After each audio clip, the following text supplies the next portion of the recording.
안녕하세요, 여러분. 오늘 속초여고 3학년 사회문제탐구 1단원 사회문제 2의 학습 시간입니다. 저희가 원래대로였다면 지난주에 만나서 직접 수업을 했을 텐데 계약이 일주 다시 미뤄져서 이렇게 온라인으로 수업을 하고 있는데요. 빨리 계약을 해서 곧 한 이틀 뒤에 여러분을 만나 뵙기를 소망합니다. 만약에 여러분 계약이 우리가 계획했던 수요일에 되지 않으면 추가 영상이 올라올 예정이니까 수요일에 만약에 그 여부를 확인해서 꼭 공지사항을 다시 한번 확인해 주세요. 자, 그러면 오늘 1단원 사회문제 이해를 학습할 텐데요. 여기 내용은 여러분 그 고2 때 배웠던 사회문제 내용과 되게 비슷해요. 사회문화 있죠. 사회문화 교과목 내용에서 중복되는 내용이 많기 때문에 복습한다라는 생각으로 공부하면 되고요.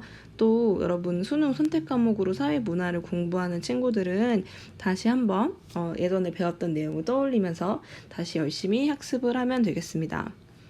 교과서에 없는 내용도 추가했기 때문에 교과서만 보고 적지 못하는 내용도 있을 거예요. 그래서 이 내용을 잘 따라오시면 됩니다. 자, 우리가 여기 중단원에서는요, 사회 문제의 의미하고, 그 다음에 사회 문제 특징, 사회 문제를 바라보는 관점, 이 세 가지 소주제를 가지고 공부하도록 하겠습니다. 자, 사회 문제는 뭘까요? 여러분, 사회 문제라 그러면 머릿속으로 어떤 이미지가 떠오르긴 하지만 말로 표현하는 게 어렵죠. 예를 들면, 우리 성범죄 사건이나 아동학대, 학교 폭력, 혹은 실업률이 높은 것, 아니면 요즘처럼 코로나 바이러스로 인한 어떤 사회 전반적인 문제들, 이런 것들이 모두 사회 문제라고 생각할 수 있을 거예요. 그래서 정의를 내려보면 사회 또는 사회에 존재하고 있는 집단, 제도에 어떤 부정적인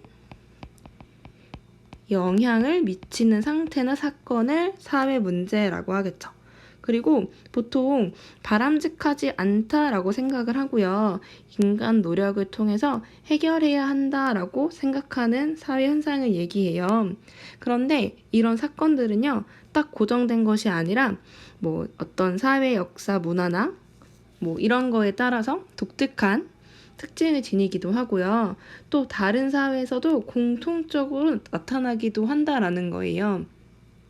예를 들어서 우리 20세기 이전에는요, 과거에는 성차별이라던가 아니면은 소득 불평등 이런 것들이 별로 사회 문제라고 인식되지 않았는데 어떤 그런 평등이라는 가치가 일반화된 요즘 시기에는 성평등이나 소득 불평등이 사회 문제로 여겨지기도 하죠. 자, 이런 것들이 이제 사회 문제의 특징이라고 볼 수가 있고요.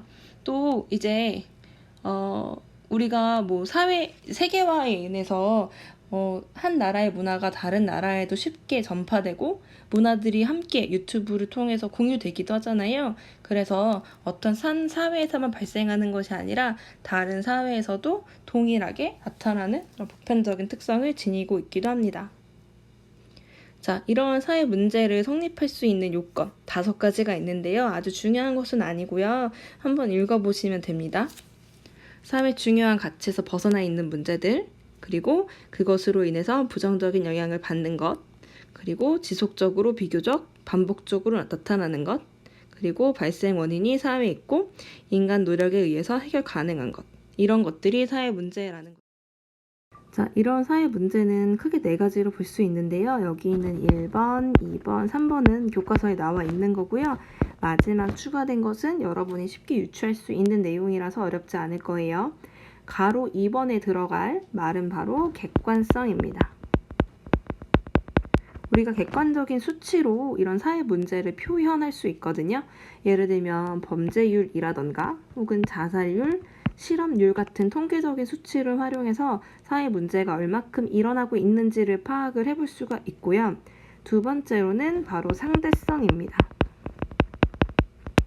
자, 동일한 사회 현상이라도요, 지역이나 상황에 따라서 이게 문제가 될 수도 있고 문제가 아닐 수도 있다라는 거죠. 예를 들면 여성의 문맹률이라고 하면요.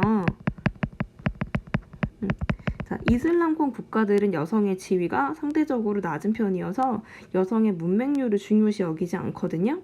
하지만 우리나라 같은 민주주의 국가에서는 여성의 문맹률이 남성에 비해 현저히 높다. 그러면 이것이 사회 문제가 될 수 있다라는 거죠. 그래서 동일한 현상이라도 어떤 지역이나 상황에 따라서 사회 문제가 될 수도 있고 아니게 될 수도 있다라는 내용입니다. 자, 세 번째는 역사성입니다. 자, 사회 문제는 시대적 상황이랑 밀접하게 관련이 있다라는 건데요. 예를 들면 우리나라의 1960년대는 쌀 부족 문제가 굉장히 심했대요. 그래서 선생님도 겪은 일은 아니지만 어르신들의 얘기를 들어보면 과거 학교에서 도시락 검사를 했다고 하죠. 뚜껑을 열어서 쌀밥인지 혹은 쌀과 잡곡을 섞은 것인지, 그래서 꼭 잡곡을 반드시 섞어서 밥을 가지고 오도록 그렇게 학교에서 교육을 했다고 하는 거예요. 왜냐하면 쌀이 부족하기 때문에 꼭 잡곡을 넣어서 밥을 먹어야 했었거든요. 그런데 요즘에도 그런가요? 요즘에는 이런 쌀 부족 문제가 해결이 되었기 때문에 오히려 쌀이 굉장히 남아도는 그런 현상을 보이잖아요. 왜냐하면 식생활이 워낙 다양화되어서 더 이상 그 쌀에만 의존하지 않기 때문에요. 그래서 지금은 오히려 쌀을 소비하는 촉진 운동을 벌이는 지경에 이르는 거죠. 그래서 역사적으로 어떤 것이 사회적 문제가 되었으나 시간이 지나면서 점점 사회적 문제가 아니게 될 수도 있다라는 거죠. 그렇죠? 그리고 마지막은요, 전체성이라는 건데요. 사회 각 부분들은 서로 연관되어 있기 때문에 사회 문제가 굉장히 복잡하다라는 거예요. 예를 들면은 지금 코로나19 바이러스가 사회 전반에 영향을 미쳤는데요. 이게 경제에도 영향을 미치기도 하고요. 문화에도 영향을 미치고, 그리고 정치에도 영향을 미친다라는 거죠. 그래서 이 코로나 바이러스가 해결이 되기 위해서는요, 이런 어떤 여러 가지 문제들, 여러 방면에서 함께 노력을 해야 하고요. 또 코로나 바이러스로 이것뿐만 아니라 예를 들면은 성범죄율의 증가라는 문제가 생겼을 때 이 문제를 해결하기 위해서는 다양한 분야에서의 어떤 협력이 필요하고, 그 다음에 이것의 원인을 찾기 위해서도 여러 가지 분야에서 원인을 탐색해 봐야 된다라는 거죠. 자, 그런데 사회 문제가 부정적인 측면과 긍정적인 측면이 모두 있다라고 해요. 자, 부정적인 측면은 여러분들이 인식할 수 있을 것 같아요. 사회를 분열시키고 심하면 해체시킬 수도 있다라는 것. 그러나 긍정적인 측면은 우리가 이 문제를 해결하면 결국에는 사회 발전이 이루어지는 거잖아요. 그래서 지금 해결해야 되는 문제가 무엇인가를 알려주고, 또 그거를 우리가 해결한다면 사회를 발전할 수 있는 그런 방안을 마련할 수 있기 때문에 그런 긍정적인 측면도 있다라는 겁니다.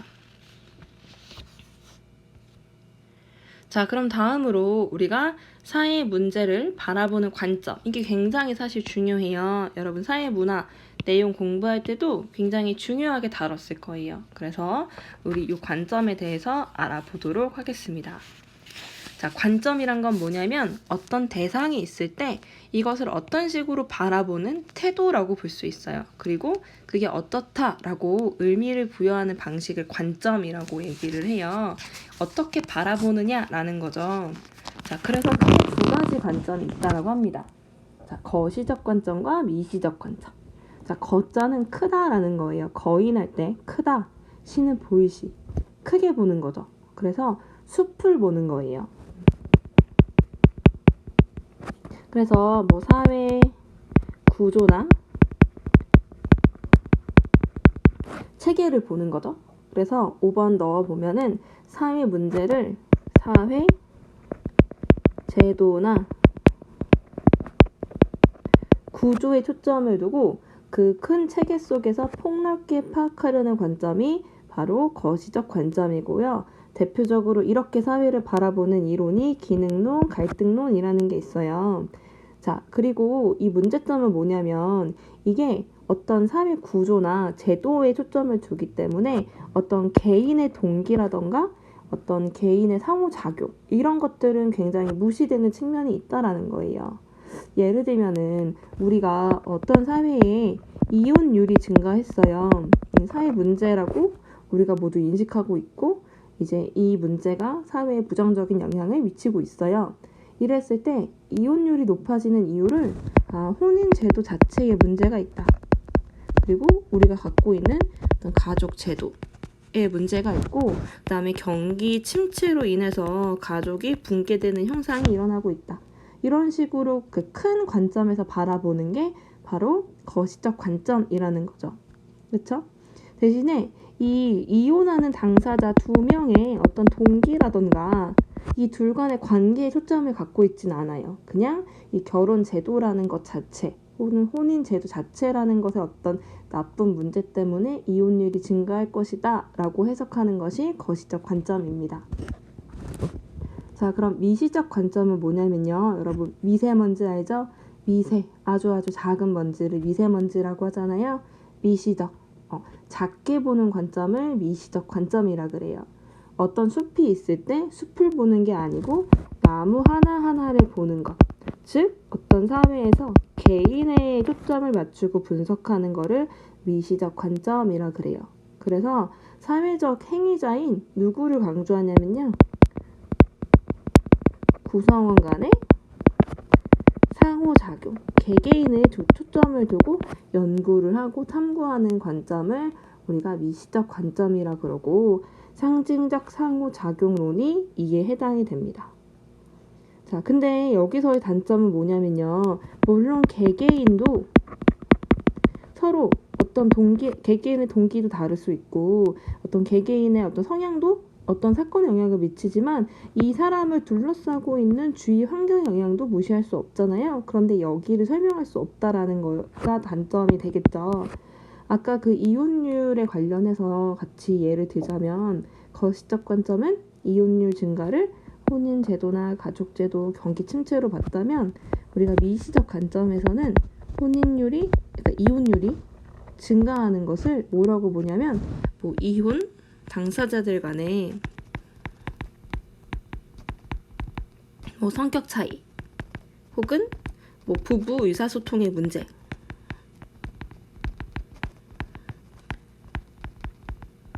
자, 이렇게 보는 거를 우리가 미시적 관점이라고 얘기를 합니다.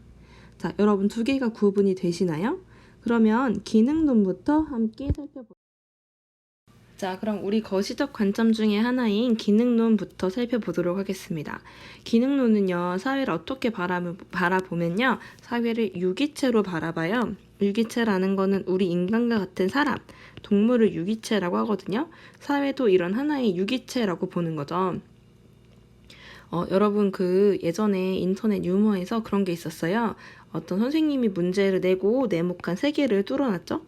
자, 동물을 세 등분하면, 동물이 아니죠. 곤충을 세 등분하면, 그럼 정답은 뭐예요? 머리, 가슴, 배. 그래서 각각의 머리, 가슴, 배를 쓰는 게 정답이었는데, 어떤 학생이 뭐라고 적어놨냐면 중는 다라고 적어놨었어요. 그래가지고 막 웃었던 기억이 나는데요.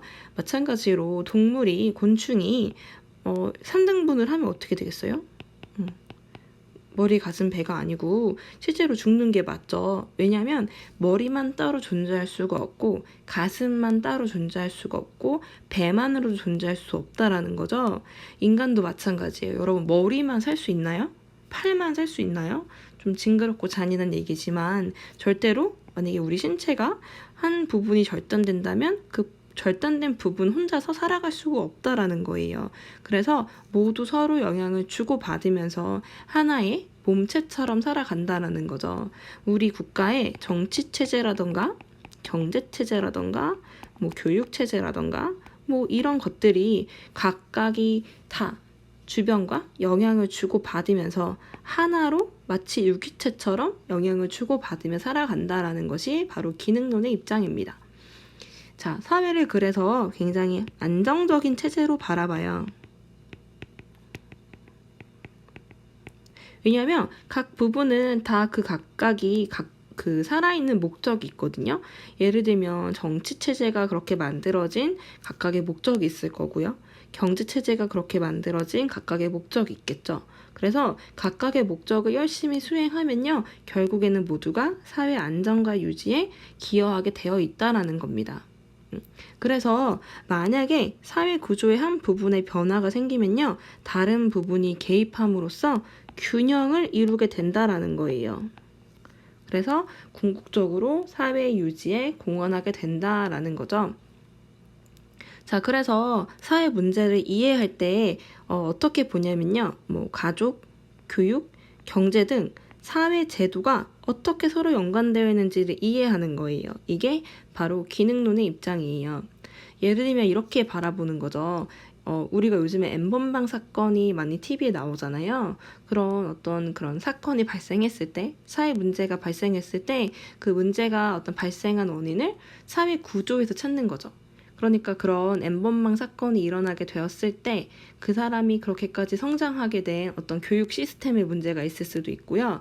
혹은 우리 어떤 미디어의 문제가 있을 수도 있고, 그 사람이 그런 행동을 하게 된 어떤 구조적인 사회적인 문제가 있다라고 바라보는 게 바로 어떤 기능론의 입장인데, 그런데 이러한 어떤 갈등이나 어떤 문제 같은 거는 각 요소가 주어진 역할을 잘 못해서 그런 거예요. 이 개인의 문제가 아니라 어떤 교육 부분에 있어서 교육을 잘 못 시켰다라든가, 이런 것들 때문에, 혹은 가족 제도가 뭔가 문제가 있었다던가, 이래서 문제가 생겼다라고 보는 겁니다. 자, 이 이론의 특징을 보면요, 이 이론에서는 구성원의 합의된 가치와 규범을 굉장히 중시해요. 왜냐면 이 가치랑 규범은 어떻게 만들어진 거냐면 사회 전체가 합의에 의해서 형성된 거라고 보는 거예요.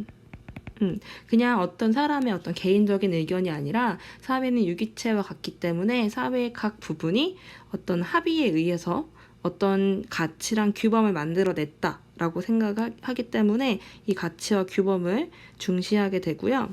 아까 얘기했다시피 각 구성 요소죠. 요구가 아니고 주어진 역할을 제대로 수행하지 못했기 때문에 문제가 발생하게 됩니다.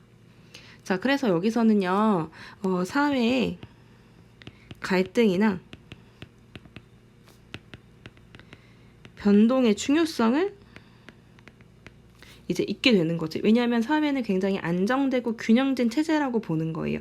모두 다 합의를 이루고 있고 한 부분이 변화하면 그거에 맞춰서 다른 부분이 변화해서 균형을 맞추는 굉장히 안정된 체제라고 보기 때문에 이런 사회 변동이나 사회 갈등이 발생하는 원인을 설명하기가 어렵다라는 거죠. 자, 그래서 또 다른 한계점은 여기 나와 있지 않지만 뭐가 있냐면요, 사회 변화 자체를 부정적인 것으로 봐요.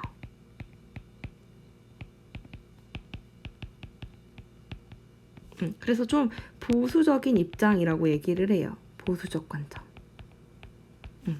그래서 이 보수적 관점, 사회 변화를 부정적으로 보기 때문에 뭐 기존 질서에서 기득권을 갖고 있는 사람의 입장을 대변한다라는 그런 어떤 비난을 받기도 합니다. 그래서 이런 어떤 피지배층이나 지금 이런 기능론의 입장이지만 아직까지 사회에서 어려운 부분을 갖고 있는 사람들도 있잖아요. 이런 사람들의 입장을 설명하지 못하는 그런 단점을. 자, 두 번째 갈등론인데요. 갈등론도 기능론처럼 이제 거시적인 관점에서 문제를 바라보는, 사회를 바라보는 관점이라고 할 수 있고요. 여기서 갈등론은요, 여러분 옛날 마르크스주의를 생각하면 되는데요. 사회는 한정된 자원, 우리가 이거를 희소한 자원이라고 얘기하죠. 자, 이거를 가지고 항상 갈등이 발생하고 있는 거예요. 그렇죠?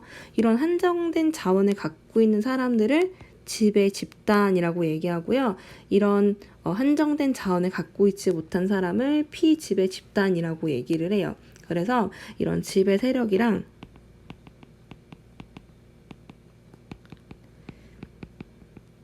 피지배 세력 간의 어떤 경쟁에서 갈등이 발생한다라고 보고 있어요. 지배 세력은 희소한 자원을 갖고 있는 사람, 피지배 세력은 갖고 있지 않은 사람인 거죠. 그래서 구조적인 모순이 발생한다라고 얘기를 합니다.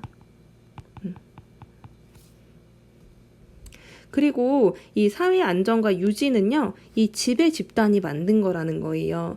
이 규범이나 제도를 기능론에서는 사회 전체가 합의한 결과라고 봤는데, 갈등론에서는 규범 제도는 전체 집단이 아니라 지배 집단, 자기들끼리 만든 합의다라고 보는 거죠. 피지배 집단은 여기에 어떤 합의를 이루지 못했다라는 거예요. 그래서 여기서는 이렇게 어떤 불평등, 그다음에 어떤 갖고 있는 사람과 갖지 못한 사람들의 이야기를 하기 때문에 이런 사회 불평등을 발생시키는 요인에 관심을 둡니다. 그리고 이 갈등과 대립은 어쩔 수 없는 상황이라는 거예요. 왜냐하면 지배 집단은 한정된 자원을 가지고 있고, 피지배 집단은 이들의 어떤 한정된 자원을 지금 빼앗으려고, 그러니까 더 가져오려고 더 많이 차지하려고 하는 거잖아요. 그래서 이들의 이익이 양립할 수가 없다는 거예요. 둘을 모두 만족시킬 수가 없어요. 그쵸? 그렇기 때문에 어쩔 수 없는 현상이라는 거죠. 근데 이러한 어떤 둘 간의 갈등이 사회 발전과 변화를 가져오는 원동력이다라고 보는 겁니다. 그리고 여기서의 단점은 뭐냐면은 우리가 항상 갈등 상황만 있는 것이 아니잖아요.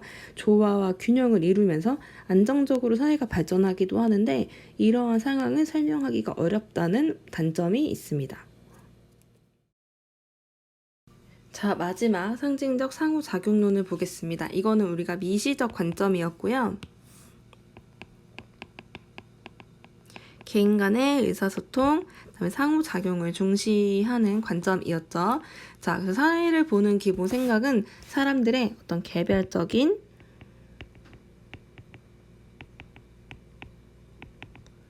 상호작용이 그들의 행위와 사회에 어떤 영향을 미치는가에 초점을 두고 있습니다. 그래서 몸짓이나 말, 이미지 같은 그런 상징들, 이런 것이 의사소통에 영향을 많이 미친다라는 거예요.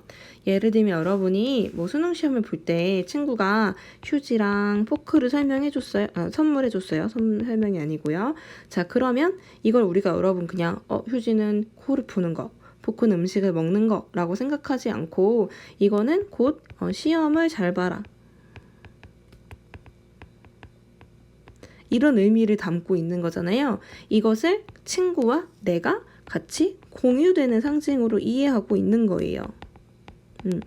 여러분이 기분 나빠하지 않고 휴지와 포크를 받았을 때 오히려 기뻐하는 이유는 시험을 잘 보라는 의미를 친구와 내가 공유하고 있기 때문에 이걸 오해 없이 받아들일 수 있는 거잖아요. 그리고 시험 상황이라는 이런 상황을 여러분이 모두 알고 있고요. 그래서 이것을 본래의 의미, 시험을 잘 보라는 의미로